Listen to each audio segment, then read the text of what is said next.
2011 में BMC public health ने एक आर्टिकल पब्लिश किया था जिसमें बताया गया था कि चाइना के बच्चे जो बहुत ज्यादा इंटरनेट यूज करते हैं उनकी फिजिकल एनर्जी कम हो रही है, इम्यूनिटी कम हो रही है, इवन इमोशनली वो बहुत ज्यादा अनस्टेबल हो रहे हैं। It happens in a healthy child compared to someone with internet addiction. Gone. The brain just shuts down. Brain shuts down. और इसी को देखते हुए चाइना पहली ऐसी कंट्री बन गया जिसने इंटरनेट एडिक्शन को क्लिनिकल डिसऑर्डर माना है।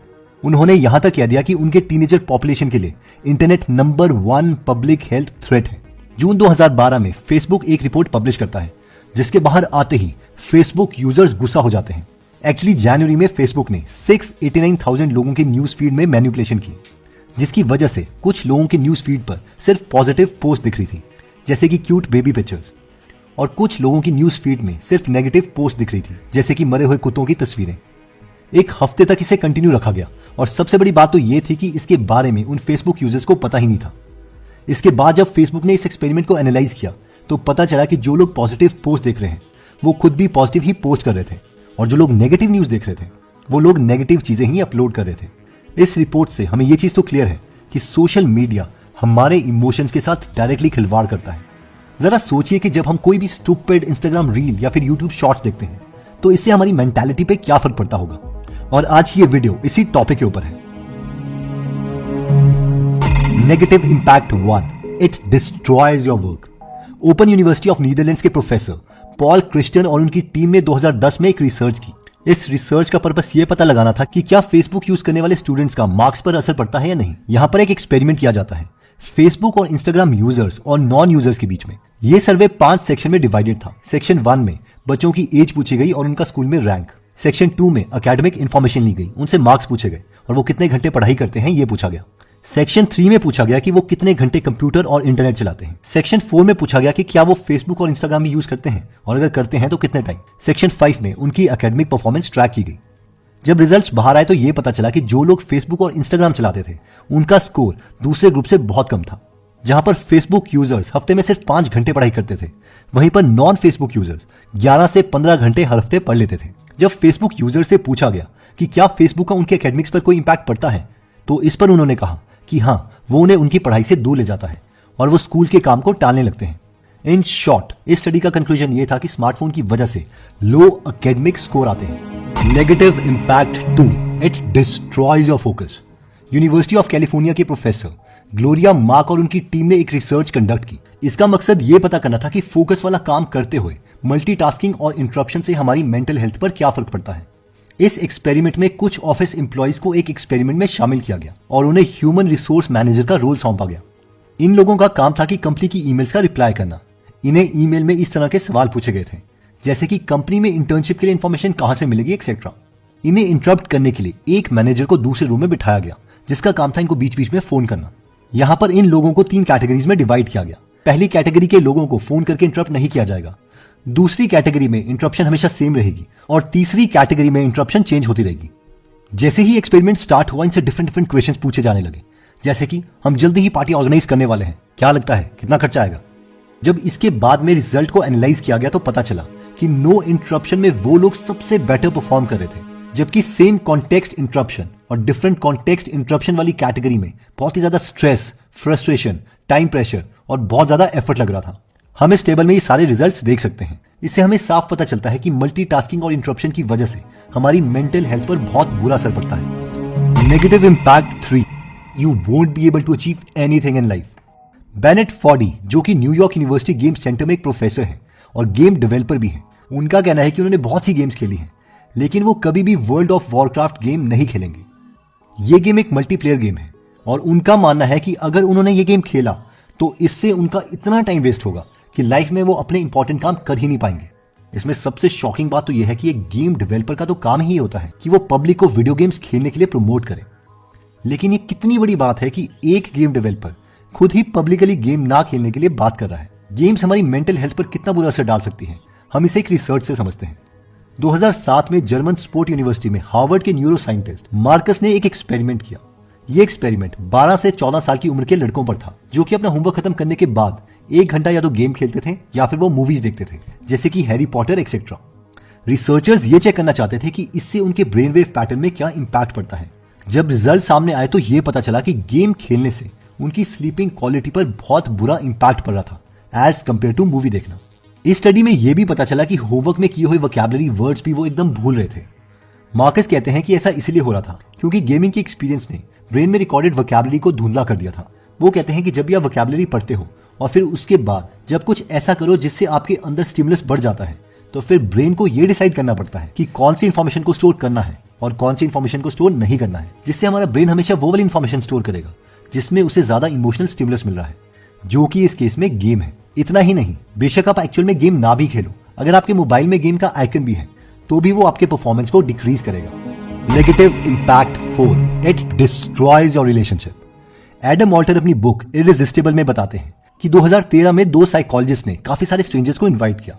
एक छोटे से रूम में एक एक करके उनकी पेयरिंग की गई। उन्हें कहा गया कि आप लोग आपस में डिस्कस कीजिए और एक दूसरे से उनसे उनकी पिछले महीने की इंटरेस्टिंग बातें पूछे। बात करते वक्त कुछ लोगों के पास स्मार्टफोन रखे गए और कुछ लोगों के पास सिर्फ बुक रखी गई।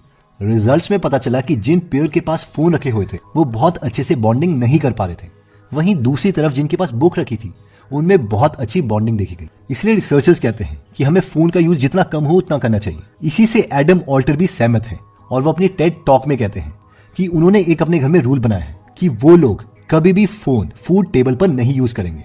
Like eating dinner. Sometimes I'll be alone, sometimes with other people, sometimes in a restaurant, sometimes at home.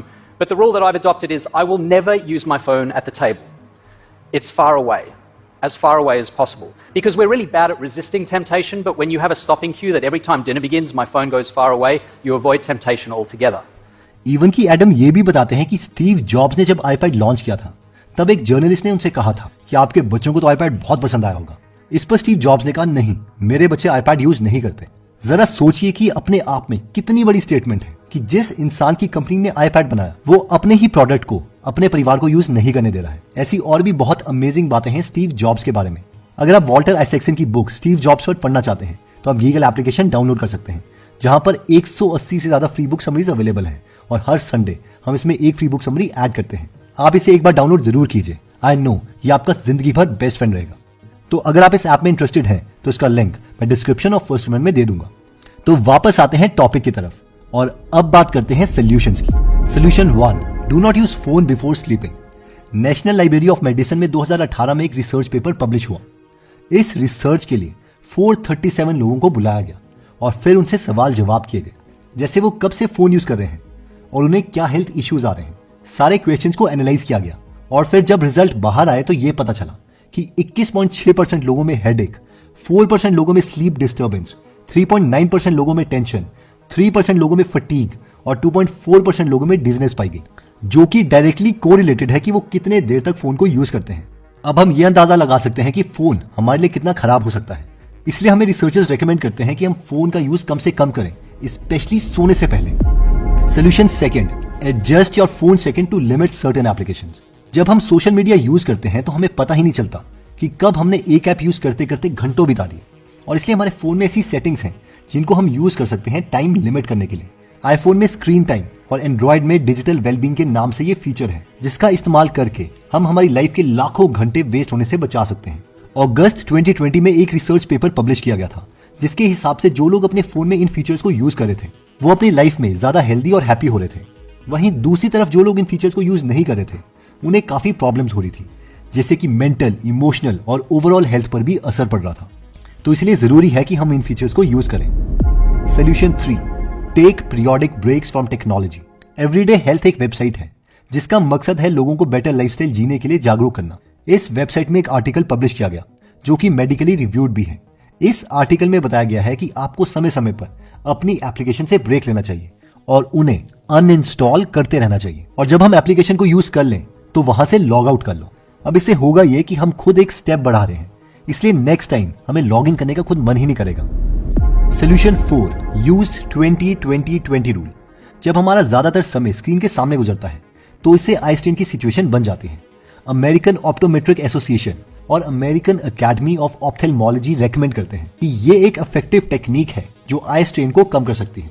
इस टेक्निक का मतलब है कि हम 20 मिनट तक जब स्क्रीन देख लेते हैं उसके बाद हम ब्रेक लें और फिर 20 फीट दूर रखे किसी ऑब्जेक्ट को 20 सेकंड के लिए देखें। इस टेक्निक को फॉलो करने के लिए हम 20-20 मिनट का अलार्म लगा सकते हैं। 2013 में एक रिपोर्ट पब्लिश की गई थी जहां पर 795 स्टूडेंट्स को कहा गया कि वो इस 20-20-20 टेक्निक को यूज करें। तो जिन लोगों ने इस टेक्निक का इस्तेमाल किया उनमें आई स्ट्रेन बहुत कम हो गया। Solution 5, schedule time away from screen through out the day. जब हम अपनी स्क्रीन के काम से फ्री हो जाए तो दोबारा स्क्रीन में घुसने के बजाय किसी और इंटरेस्टिंग एक्टिविटी में इंडल्ज हो सकते हैं। जैसे कि हम कोई नई स्किल को अपनी लाइफ में इंक्लूड कर सकते हैं, जैसे कि कोई नई डिश बनाना, गिटार सीखना, पेंटिंग करना एक्सेट्रा। हम एक नॉर्मल वॉक के लिए भी जा सकते हैं। बस हमें यह ध्यान रखना है कि ये समय हमें स्क्रीन को नहीं देना है। इसके लिए भी हम एक पर्टिकुलर टाइम ड्यूरेशन डिसाइड कर सकते हैं, जैसे कि 6 से 9 बजे तक हम फोन यूज नहीं करेंगे। इससे हमारी ओवरऑल पर्सनैलिटी तो डेवलप होगी ही, लेकिन साथ में हम अपनी मेंटल हेल्थ को भी बचा पाएंगे। एक जो सबसे बड़ी गलती हम करते हैं वो ये है कि रात को सोने से पहले हम फोन यूज करने लग जाते हैं और इंस्टाग्राम की रील्स को बस स्क्रॉल करते रहेंगे या फिर गेम खेलने लग जाएंगे, जिससे हमारी स्लीप की क्वालिटी बहुत खराब हो जाती है, जिससे अगले दिन ओवरऑल हमारी परफॉर्मेंस को फर्क पड़ता है और ये लूप चलता रहता है।